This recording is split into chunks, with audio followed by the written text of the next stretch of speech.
Anybody who has actually taken accountability in the DV space for being a previous DV perpetrator knows that you don't get to turn around and get the hero edit in this space afterwards. Whilst I appreciate that you yourself have taken accountability, you said that you weren't aware that Shane was continuing his abuse of women up until this day, and I genuinely believe you, and I'm not coming for you at all.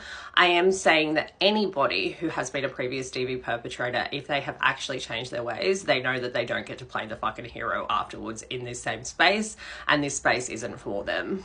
This isn't necessarily about Shane himself, but it is about people like Shane who know that they have a public perception problem.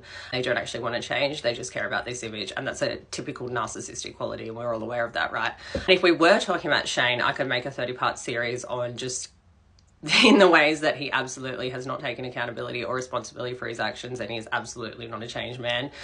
And I will do that because he's fucking pissed me off. It's that fucking simple. But just off the top of my head, I have spoken to 4 people personally who he has threatened their safety simply because they spoke out about his behaviour. I know for a fact that he is continuing his abuse of his ex-partner, up until the fact that he has denied even committing the abuse in the first place, and he has denied that to me in my comment section just 2 days ago. And that is in clear contrast to his criminal records that I have seen, where he has been charged and convicted for domestic violence and also for breaching DVOs numerous times, right? But this isn't necessarily about Shane. I'm just bringing that up as an example.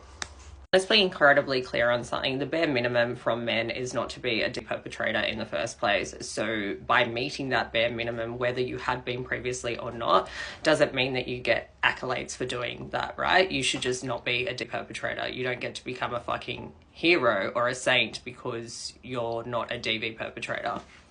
Whilst I'm absolutely understanding empathetic to the high risk factors surrounding on whether someone will become a DV offender, especially when it comes to the cycle of abuse, right?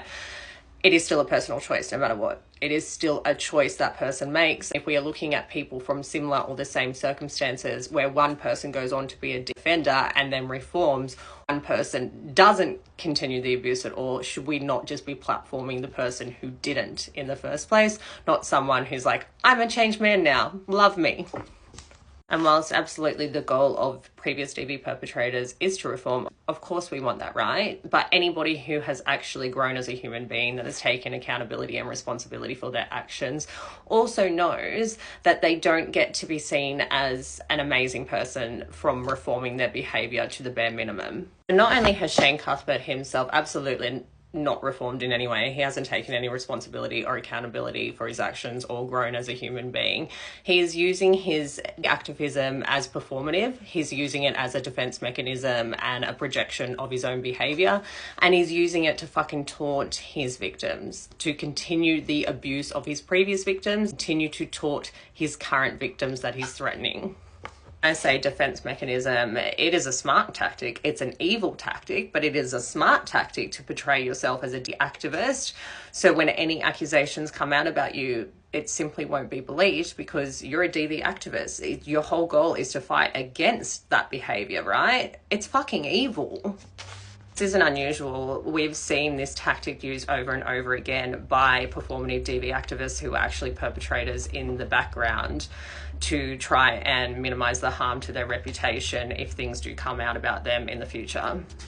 We have a very serious gender-based violence issue in Australia. 30 women have had their lives stolen from them in an act of violence issue already, predominantly by their intimate partner, right? So we don't get to praise anybody who has previously been committing this type of violence, even if it didn't get to that point, and even if they're portraying themselves as someone who has been reformed, right? We don't get to praise them for that. Let's spend our time praising the men who are genuine allies, who are not doing it for PR performative reasons. They're doing it because they actually care and want change in our society, not because they have reformed and now want praise for that.